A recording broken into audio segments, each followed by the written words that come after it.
Hey, everybody, welcome to another episode of the Vector Accelerator podcast. I'm one of the hosts, Scott Schimmel, and I'm here with, we call him an OG of Vector Accelerator. It's Corey Fossbender. Corey, welcome back to the show. You're probably our first, except for me and Joe, you're our first repeat customer, repeat guest. And that's a very, very rare, it's a very rare list. So thanks for making it back and remind us a little bit of who you are, like orient us, those who are listening, like who you are, where you are in the world, and then maybe a little bit your military background too. I'll try to distill it more in a chronological way. So Cool. military, 30 years retired, enlisted in 1992. I was a weapons troop on the F-117 stealth fighter, loading smart bombs. Decided to change up a little bit, a transition, went to helicopter gunner on the MH-53 Pavlo. Okay. Did that for about 13, 14 years. Retired that aircraft, transitioned to the AC-130 gunship as a gunner as well, and then did that, and then I did some staff tours here in between, and then retired out of headquarters Air Force Special Operations Command. Spent about 27 years in Air Force Special Operations Command. Whoa. Aviation, obviously, as a helicopter gunner and a gunship gunner. Yeah. Transitioned out of the military, transitioned, went on a road trip. And I'm in a transition right now, Scott, to be honest with you. We just wrapped up almost 850 days, 860 days on the road. Oh my gosh. We're staying on a little bit of a longer term rental right now. Okay. And my wife and I have been traveling the United States up and down, more so the East Coast versus going out, west, and just learning every day, trying to be a better person, better husband, better family member for my extended family and for my son. What does work look like for you post Air Force? That is a great question. So when I was in the military, the normal, progression was, and a lot of times you would keep almost your same seat. You just became a contractor or a general service, civilian DOD. I kind of went in a different direction. I saved a little bit of money. My wife more so than me, was good with money. So I've been supporting her on this journey. She still works. She's in the tech industry. She's a software engineer. Doing great, and has done better as I've focused more energy towards taking care of her job versus, trying to split and feather in two full-time jobs, mom and pop doing the same thing every day. So really, no office work, no work, just traveling a little bit and taking care of what I can. Doing all this mission planning on our trips, which is now starting to slow down. How do you decide where to go? So we have. What a big existential question, isn't that? How do you decide where to go? We talk about this, my wife and I. We chase rivers. To be honest with you, we're chasing rivers or water, properties, lakes, but mostly rivers. Do some kayaking, things like that. And just get away from some of the big cities. We've been rural, extra rural. I feel like for a while there, I went feral. So my wife and I were like, we hadn't seen too much interaction with folks because we were way up into the mountains, and just go down for groceries and gym, work out. I remember seeing photos from like people on the prairie where they hadn't seen, other humans in years, and they just would like stare. I don't know if you ever saw those photos, like back in 150 years ago. I can just picture you and your wife just like, morning. Or, when you do see people, you wonder, like, especially if they're close to where you're staying, you're like, hey, what are you doing here? Yeah. But we've had a great time. We've had some dramas along the way. 3 floods, one real big one in Western North Carolina last year. We originally were going to travel on a camper van that we were working on. We got in a tornado in that one. What? My wife was driving, rotation through the forest, lightning, trees falling on us. My wife saved us. She saved us. No way. Yeah. Your life is So many crazy transitions and journeys that I've had since, hooking up with the Honor Foundation and then Vector Accelerator. Yeah. So talk about that. How did you find THF especially when you're feral up in the mountains? So I think was like 2 or 3 months out of not getting out of the military, but being out of work, since I had accrued so many days of leave, so many that I don't Huh. even know why I did. Yeah. Um, I just, and with COVID and deployments and all this stuff, you were able to accrue a lot of leave. So I accrued a lot of leave. Hmm. Um, and, and I had time to, do the planning or do different things and understand, where we wanted to go or what we were going to do. Obviously, plan changes. There's always something that might pop up. Yeah. And we've definitely learned a lot about each other, about our relationship, Hmm. about transition, especially staying in short-term rentals. After the van got totaled, we still did our trip. So I can't even tell you how many Airbnb, VRBOs, hotels we've stayed Wow. in that, 800 and however many days. Jeez. So it was a transition constantly. I mean, Yeah. it's incredible. But having a foundation of transition and being able to line up, what your goals may be, how do those Yeah. adjust to your values and priorities and things like that. I mean, it still, hits those chapters out of your book. So I run specifically this organization called the U School, YOU School, and it's the curriculum that sits inside Vector Accelerator, and it's a big part of first phase for THF. And I've kind of joked over the years when someone is, married together, that it's a misnomer. U School's a misnomer. It ought to be more like y'all school. Like and I'm curious your perspective on this, because it sounds like you, above a lot of people, you and your wife have really kind of taken on a path together, even though she's still working, but you're together. I mean, one, it probably speaks a lot to how much you enjoy each other, but two, I'm curious, how did you navigate that? Really good question. And anyone that's in a relationship knows, there's so many blind spots, or hopefully there's blind spots. Yeah. I've had so many blind spots in my relationship with my wife, Mm, and she has been a rock.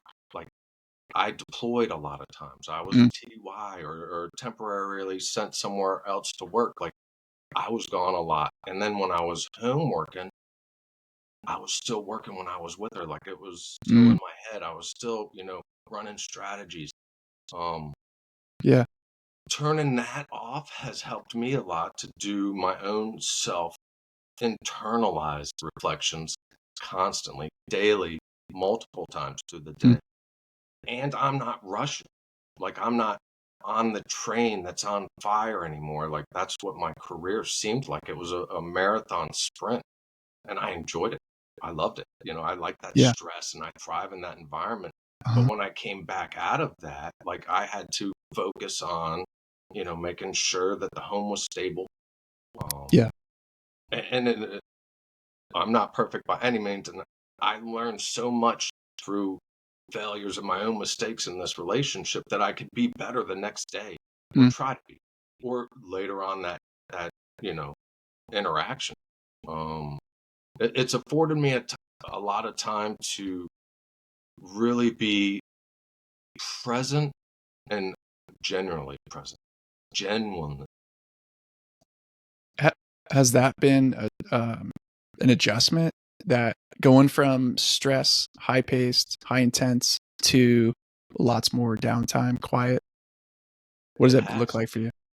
It's been a real adjustment to go from, thinking, and it's perception, everybody's perception of what they do at work or how they, Yeah. you know, uh, survive in the military, if you will. Yeah. Um, the adjustment going from craziness, or my perception of the speeding train with no brakes, trains on fire, Mhm. to do I need any more tires? Do I Mm. need to be speeding? Do I own my time a little bit more? Uh, a lot more, to be honest. And it gave me an opportunity to reevaluate how I prioritized what I value. Yeah, and there's the perspective I think that Vector takes and THF as well is that in transition as you go through it in the military, again, I speak as an outsider, so I'm kind of sharing this with humility, and I want to check with your experience that you are losing a few things as you're transitioning away. Identity and purpose and a sense of team and belonging are the big three that we talk about, and you just mentioned like values and rethinking your values and prioritizing those. Like, did you find for you that there was one of those big three that was harder to lose or to replace than the others between identity and purpose and belonging? The belonging part, I feel like identity, you shift your identity, as you change your career, as you change, you have children, Yeah. you're constantly evolving through an identity. Um, so I don't feel that losing the, title or job responsibility defined me. I Yeah. never wanted what I did for work to define me. I wanted Mm-hmm. who I was and how people felt about me to Hmm. define me. So I continued to do that no matter what. So now the belonging part, that's a huge issue. Like that's your camaraderie. That's your, you know, being able to, you know, lean over or lean into your military peers that might Yeah. have similar experiences. And I could still do that. I just can't, bring a cup of coffee to their office or Mm-hmm. cubicle or the flight line or whatever. Yeah. I have to reach out. I have to be more proactive with it versus more casual. Yeah. We've been talking more and more lately about the idea of looking back on your transition and rethinking it. So, we've been using this phrase transition fails. Like, can you think if you were to go back in time, redo it, was there something that you feel like you missed or neglected to do? Like, do you have any transition fails? I have so many transition fails. It's, but they did work out. So Yeah. it took more effort on some parts of transition versus others, especially when you have to go through the administration of separation. Yeah. So for me, I got a call from our centralized personnel office asking what I was going to do with my military career. And I was like, wow, this is interesting. I'd been in for 29 years at that point, and maybe, 3 or 4 months, a little bit over that. So Uh-huh. they were like, you have to apply to retire. And I was like, what? Like, I just thought it was understood. Like, you apply, once you get closer. And I hadn't done that. So, Okay. like, the first thing in transition I had failed on already. And thankfully, it was someone that I had worked with on base before that recognized the name and, gave me the courtesy call because I was like, oh man, what happens is you just separate and Okay. that's it. Like you're out. No retirement, no Yeah. whatever, I guess. I don't know how many people have ever done it, but I was like, oh, okay. So then that's what started my transition, my lack of the understanding of it. Huh. And like I said, I felt, and a lot of folks are in our area, operations within Air Force Special Operations Command is always busy, always crazy. Yeah. You're always, sprinting. So if I didn't take a priority of me Mm-hmm. to transition out of the military properly, Yeah. I would have just been out and separated. And I'm sure I could have gotten it fixed along the way, but it would have been even horrible on that, time off that I had, you know, consequently, Yeah. gathered so much, you know, leave or time off. Yeah. Then, you got to go through your transition assistance program, Uh-huh. So we had a course there at Holbrook Field where I was retiring out of. Lots of peers, so that was great. And we all were able to help each other through the transition into whatever your next, whatever was going to be. If a pilot was going to go with the airlines, if a logistician was going to go work at Amazon, things like that. So we were all kind of being creative in that experience. But I was still on leave, like vacation, basically. So my whole transition I did on vacation. Multiple fails with that because I wasn't in the office, or I wasn't checking my email every second. It ended up being that I wasn't on leave. So basically, for like 2 months, the processing or whatever it got hung up with, and this was during COVID, so not everybody was in the office. So whatever happened into those, administrative pileups or backlogs, I was never on leave. So I had to get that squared away to get out.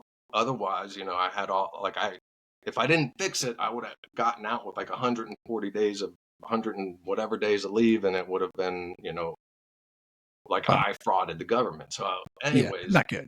One fail, then another fail. So then I was just like, all right, I got to get serious.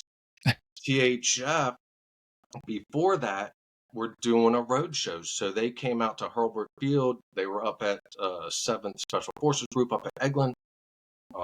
Matt Stevens and Halty came down. And what's crazy is a psychologist at 7th Group recommended my name to them. And they came down to Holbrook anyway because they were doing the road show. Yeah. Got in contact with me, and we had a meeting, and I fell in love with their program. I fell in love with both of them. I mean, it was just great. So I kind of just, and I was working as the senior enlisted leader of operations. So they knew, us or folks that we all, we had a kindred spirit with, dust or mud that we chewed along the way, overseas. So that was really cool. How did you approach it differently at that point? Like hearing the kind of THF message, and at that point, had you kind of had a little bit of a shock? Like, okay, I gotta get dialed in here. I gotta start paying more attention. Yeah, you're absolutely, and that was it. And if I didn't have peers, and of course family, but they don't know the process, but they support peers. We had groups of folks that were, retired a year, retired 6 months, retired 3 months. So they would come in and brief us. And that group grew and grew, just because there's so much information that is lacking when you're getting out of the military.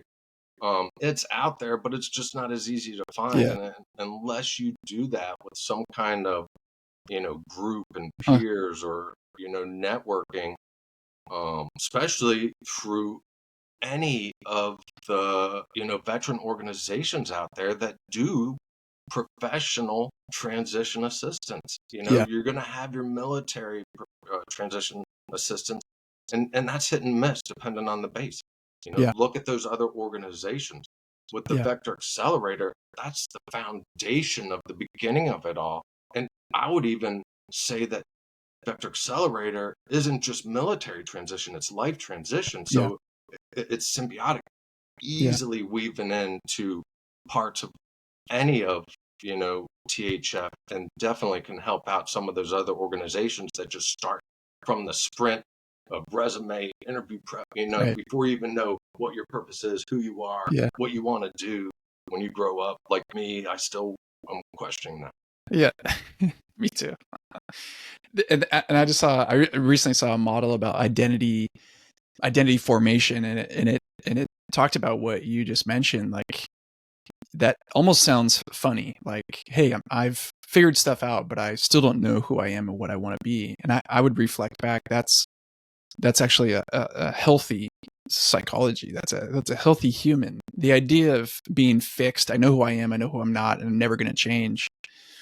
We know those people, and that's fine, maybe for them, but it's also feels like arrested development because life continues to evolve. And so to have this posture of like, what's next? What am I learning now? What does that say about me? That's to me, that's the ultimate goal. Yeah, absolutely. And you don't know what you don't know Yeah. until you have those experiences or have friends or peers that can help shepherd you a Yeah. certain way. THF talks about the 50 cups of coffee from an article back in the day. Like, Yeah.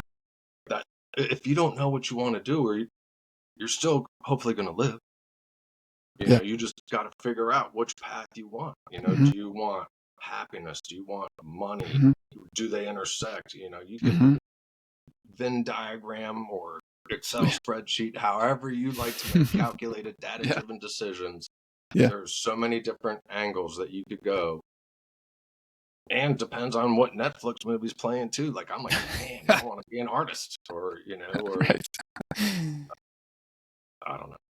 Yeah, I just saw there's a new documentary about the Boston Red Sox, like a season with them, and so I'm like, I better not watch that. I'll get all excited about baseball and take me down the rabbit hole. I don't need to go. I think what it comes down to, purpose for the mission. What's your mission? Yeah. What's your purpose? You should have something for everything so Yeah. that you don't have all this noise. What's going to affect you. Have a purpose, have a mission. And it doesn't have to be just one. It could be multiples, and you could Yeah. even distill it down and make it like, all right, I'm on a mission to the supermarket. Just to keep up with your military planning process, or your course of action, or your primary plans. Don't you need an alternate? You need a contingency. You need an emergency. Things of that nature. Like, Yeah. one thing though, if I could bring this up, Scott. There's a metric that you guys use, and it's the hope metric. Yeah. That's what people need. As a leader in the military, you needed to provide hope for folks, Hmm. and we all need hope. America needs hope. Yeah. The society right now is going crazy. People want Yeah. hope. Yeah. The hope of success, the hope of, not being a failure, the hope of, Yeah. my family, being proud of me. I mean, hope is a purpose to me. Yeah. No, I love that, and that reminds me of the researched definition of hope, that tomorrow is going to be better than today, and I'm participating in that. So obviously that's different than wishful thinking, where you're just like, I hope it doesn't rain tomorrow. That's wishful. You have no, unless you're deep into the chemtrails, Right. you probably have no, I don't know, agency over whether the weather or anything else. But to your point, like cloud seeding. Yeah, exactly. Yeah, okay, thank you. But tomorrow will be better because, I don't know what the answer is. I don't know what the career will be. I don't know if I'm going to make an impact, but I sure as hell know I'm going to wake up and try to figure it out. Right. And I'm going to call a friend, and I'm going to read an article, and I'm going to go on an interview, like whatever that looks like, to take that step forward. And I, the opposite of that seems to manifest itself in discouragement, anger, cynicism, giving up, like paralysis, and that's not good for anybody. No, it's not. And, when you think of hope, if you wake up and you're breathing, you've got a chance. Yeah. If you don't wake up, I mean, it doesn't matter. Yeah. Like, it's over. Game is done. But, if you wake up, you've got a chance. You've got a chance to make your family happy, make yourself better, make someone else better. Yeah. Open the door, be a polite person, be a good neighbor. Yeah. And things will, when you go for that job interview and they see that it's not artificial, and if whatever trick they're playing on you with salt and pepper, or the coffee pepper, whatever it is, like, just be a good person. It'll work out. People want to help. So ask for help too. Not when you need it, but before you need it, so that you can just see, like, oh, I have a tough time asking for help. I know, because I like to do it all and not have to burden someone else. But you ask for help, as you're transitioning out. You mentioned, and then kind of wrapping up, that you're in a new transition, and I'm just curious, what's on your mind for what needs to get figured out, or alternatively, what is your hope in right now in this season where there's maybe not as much clarity about what's next? I pondered that before we even talked about this podcast. Mm-hmm. Like the last couple of days, I've been anxious, and I've been trying to figure out why. Like and I don't want to jinx myself, but everything has been falling pretty good. But I've been anxious. It's because I'm going through this transition again. Like Yeah. I unpacked my clothes and bags of what we have here for the first time in, years. Wow. And now the next hope or transition is, take a knee for a second. Mm. But I have storage units in Alabama and Asheville, North Carolina. Like I have a car in North Carolina. Like I got to figure out, like as we reset, do we collapse in on all our stuff that we have pre-positioned Hmm. in North Carolina, or our household goods for my military move that I still haven't used yet? Yeah. So we'll see. We've been looking for houses too for the last couple of years, and 21 just wasn't really good, and 22 didn't get any better. 23, 24, so we could have bought houses along the way, but Yeah.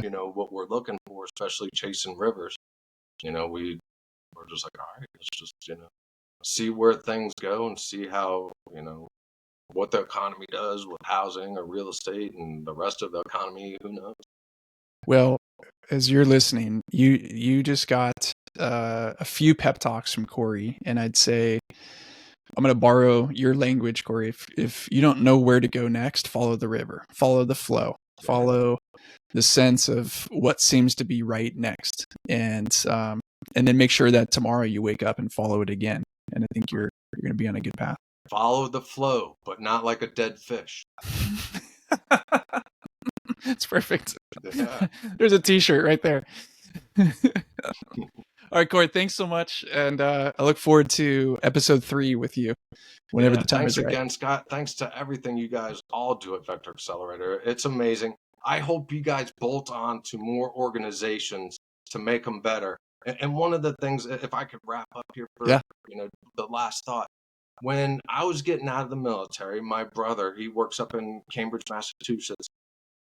He put me in contact with one of our old buddies, his good buddy that he went to high school with, that runs an organization called Fusion Cell. Okay. Now, I talked to him, great. So THF is linked in with Fusion Cell. Okay. And then a couple other things that I've done with Vector Accelerator, I've noticed that those organizations are, connected with Fusion Cell. And the reason I bring that up is these networks that these folks have, not just THF or Vector Accelerator, but all the plethora of other, veteran transitions. Look at their partners. Look at who they're networking with. Yeah. Because if you see folks, and now you start seeing, like I said, that Fusion, I see this, some of the, not the giant ones that you see, hiring our heroes, but like some of those other ones, like there's a lot of folks out there that want to help veterans. So look at these organizations, join something, get something to build that foundation, such as Vector Accelerator or something else. But look at also those partners that they're working with, because it's all intercombined to help veterans. Yes. Well said, Corey. Thank you. And thanks for having me. Love it. We'll see you on the river.